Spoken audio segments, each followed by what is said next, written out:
Well, good morning, everyone. Welcome back. Welcome back, Crystal. We missed you. Thank you. I've been on another planet. She's been in another planet, another cities, traveling, but welcome back. Thanks. It's really good to have you here. We had interrupted just for a couple of episodes, the Workplace Stress Relief podcast, but we're back. You mean the one they're listening to right now? The one you're listening to. That's our podcast voice. Welcome, everyone. So today, actually, we wanted to talk about something very powerful, but in a very simplified way.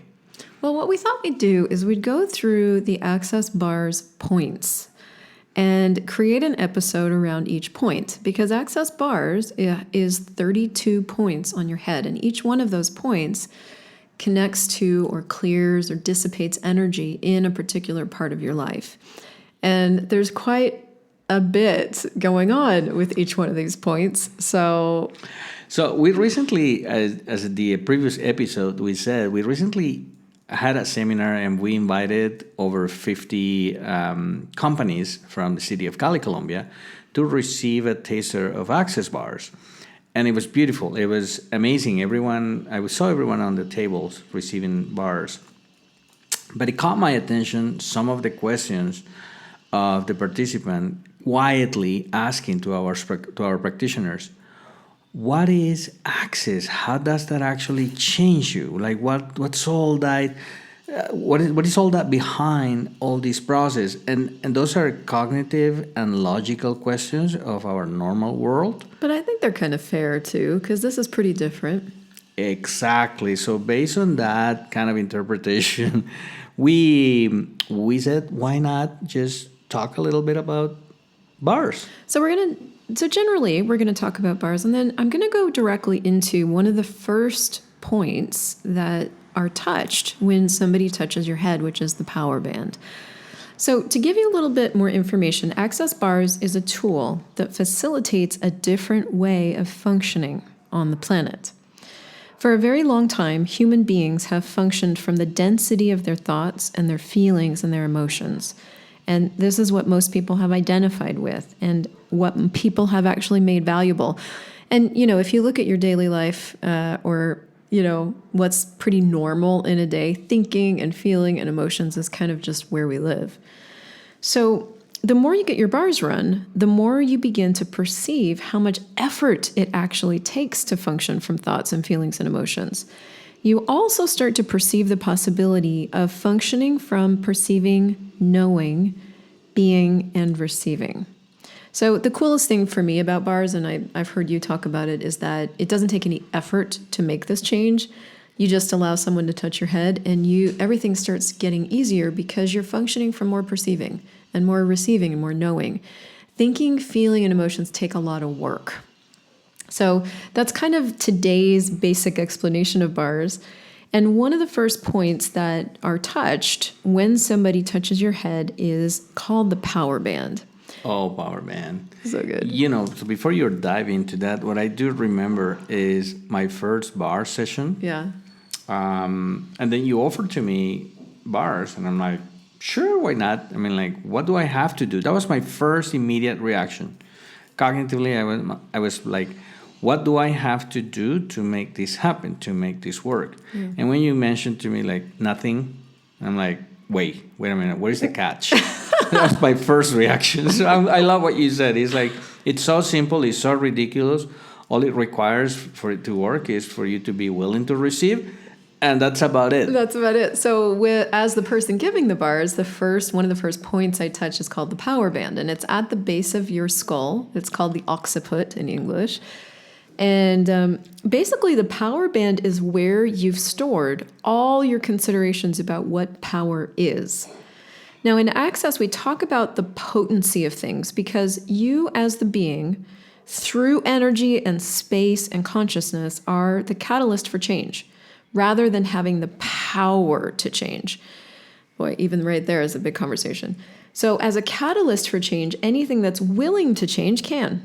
And anything that isn't willing won't change. And you don't have to try to control it to make it happen. I think I just got that in a different way.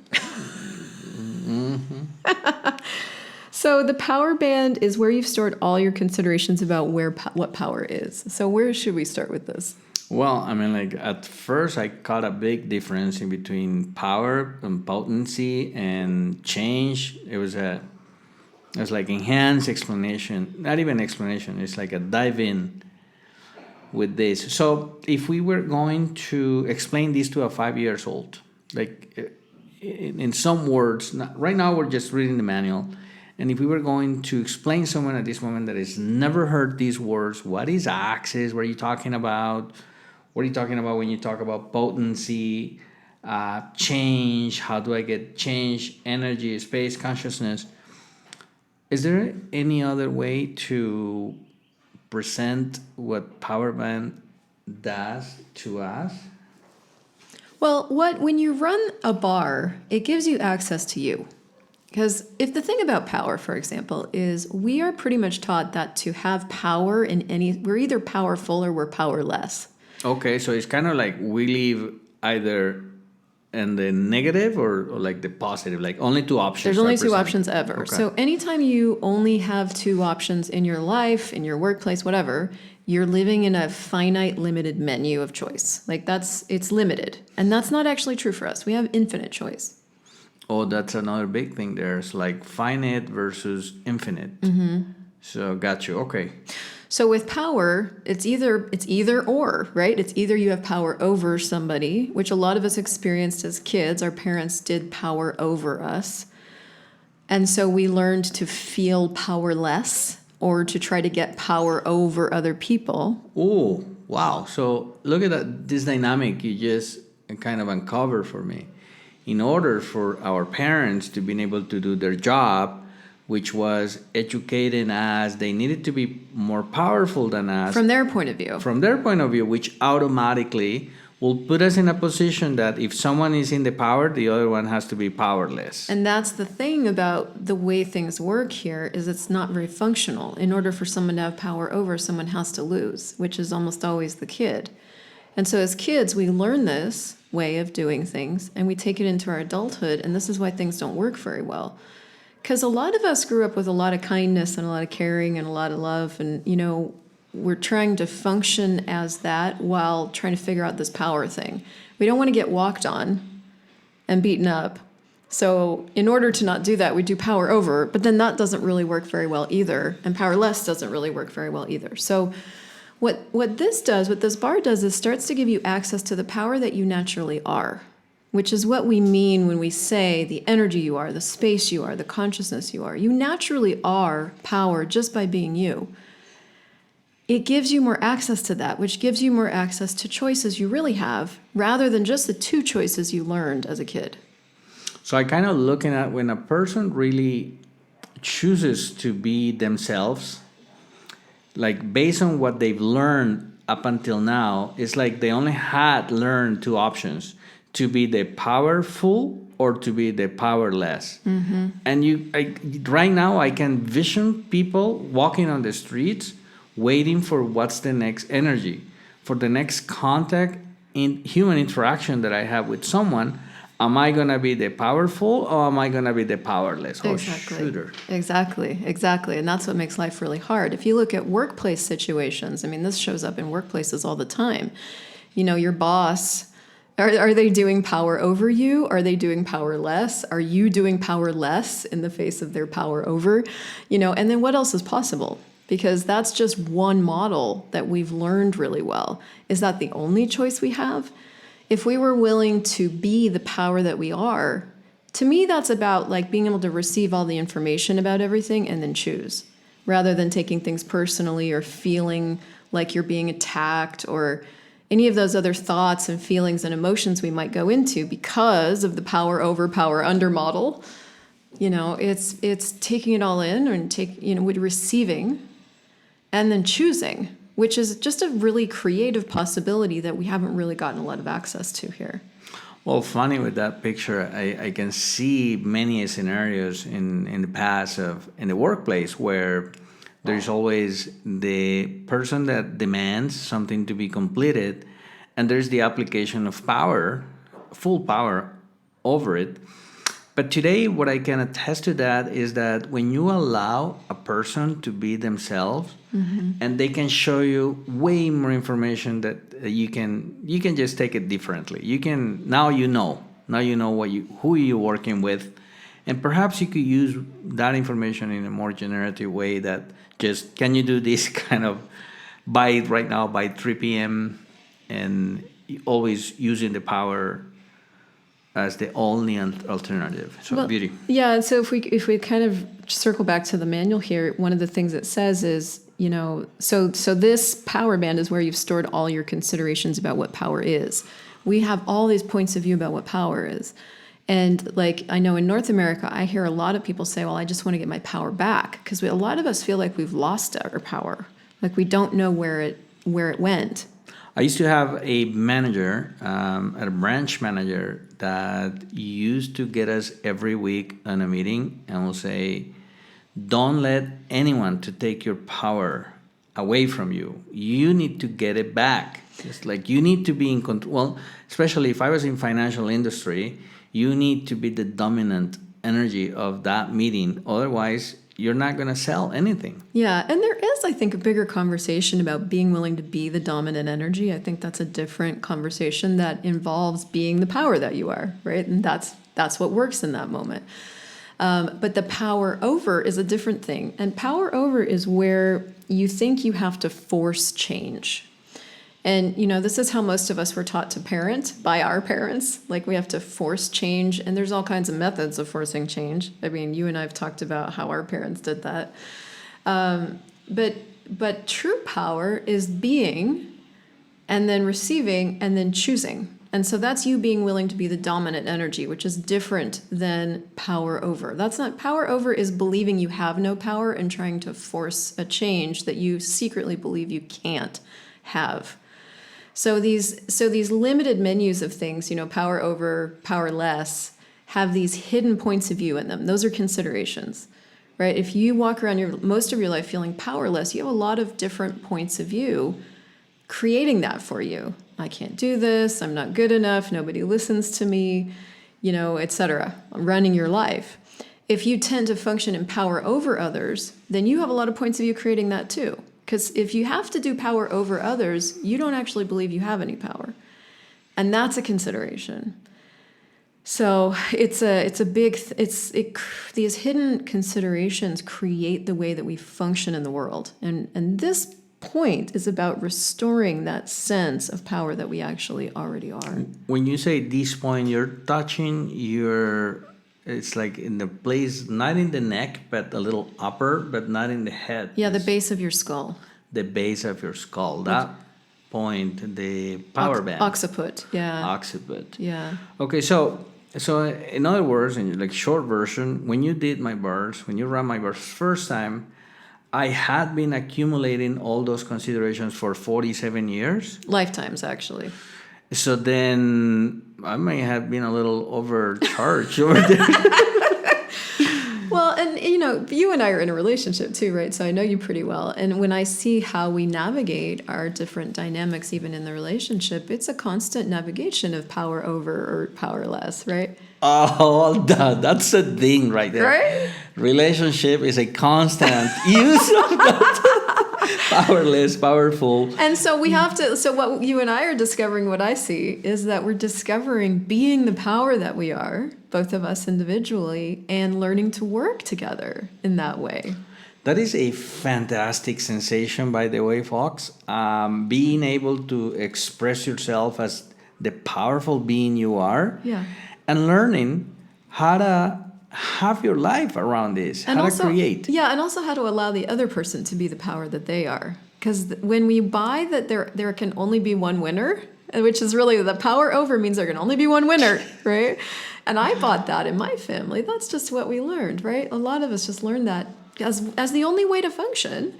Then there's a loser also, right? So in relationship, that's where relationships go really bad. Because somebody's always losing, somebody's always winning. Well, from my perspective, I can tell you that one of the strategies guys, I'm not talking about guys, we used to have a normal life is to most of the time just give the reason, let her win kind of thing. That's like, this is too much. She's too powerful, or like whatever. You kind of like take it easy. Just let her win. Let her have a thing. But I wonder if that creates something. I mean, like, why not everyone wins? Yeah, and so that's what this is. This bar, this band is to clear out the points of view that would keep you functioning in a way that doesn't work, you know. And that thing you're talking about, where letting her win. Well, if that really truly works for you, and that's you're like total allowance for her. Okay, cool. That's different than like accepting that you're always going to lose as the man. That's a different thing. Well, I mean, I do still remember when I stepped into North America and I saw the big difference where the husband's life is to me, it was more like, yes, honey, to everything. So life is kind of easier, but you actually didn't get to be yourself. You kind of, dominate, like they feel like dominated all the time, like submissive. Yeah, so that's the power over powerless thing that doesn't work. Yeah. So it's like, this here. In Access, we talk about the potency of things because you as the being are the catalyst for change rather than having the power to change. So it's like that being a catalyst for change is really about being you and allowing the other person to flail or flounder or have themselves or not have themselves. Allowing that other person's process in the space that you're choosing, right? So you're going to choose to be you, and that other person's going to have stuff about it, and you can just allow it. And if they want to change or become themselves or be greater, they can, but you don't have to force that change. If there's no change available, that other person won't change. So to me, this is the restoration of true functionality in our relationships and our work environments with ourselves. And I'm excited about it. So when I look at work environment and workplaces, and especially now we're diving into brand new cultures, I realize that, and I heard this from many people, your primary relationship when you have an active job is not really your family. They become secondary. Your primary relationship is at work with your coworkers. Therefore, you spend with them at least 8 hours a day, and then you understand about like the day that you spend 8 hours. So then there's with your family. You're lucky you spend 4, and the rest of that you just sleep. You're just unconscious. So workplace becomes your primary relationship. I wonder how many of the people that actually receive bars experience something different with this touch of the power band. Yeah, and again, the cool thing is about bars is that you don't have to put any effort into it, right? You just have to be willing to let someone touch your head. And then all these considerations that are just running your life, they literally melt out of your world. Sometimes people have an immense first experience with bars, and most of the time people have a very gradually immense experience, meaning that so much is just melting out of your world that you don't even recognize it until later when you look back and you're like, holy shit, that used to be a problem, but it just literally doesn't occur anymore.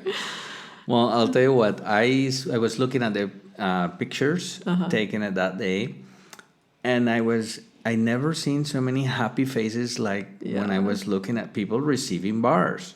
I could see it on their faces. I saw a photo of Farley, actually, jumping. You could see her movements on the photo of the laughing on that table of happiness. Yeah. That's amazing. Well, all of life comes to me with ease and joy and glory is literally how life can be. It's not a fantasy. And what we want to do is restore our natural ability for ease and our natural ability for joy. And glory is this exuberant expression of life and abundance in all things. So it's like, that's what's natural to us. And anything that's not that is where we've twisted ourselves out of existence in an effort to try to make things work. And true power is being you. And that's the gift. Oh my God. I know there's way more points to cover. I can't wait. I wonder if I ask you about money and you're Don't gonna be ask me now. We'll do another "Ay, episode. ay, ay." So here, I'll leave you guys with this on power. Okay. What would it be like to be the power that you are? And what would it be like to start to ask the universe to show you what it would be like to be the power that you are? And if you tend more towards, having power over others, is that how you want to be, or is that what you've learned?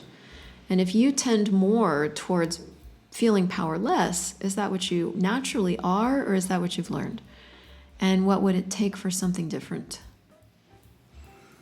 Beautiful. Thank you. You're welcome. All right. Well, go for now, but we'll be back next week and we'll talk more about these points of access bars. See you next week.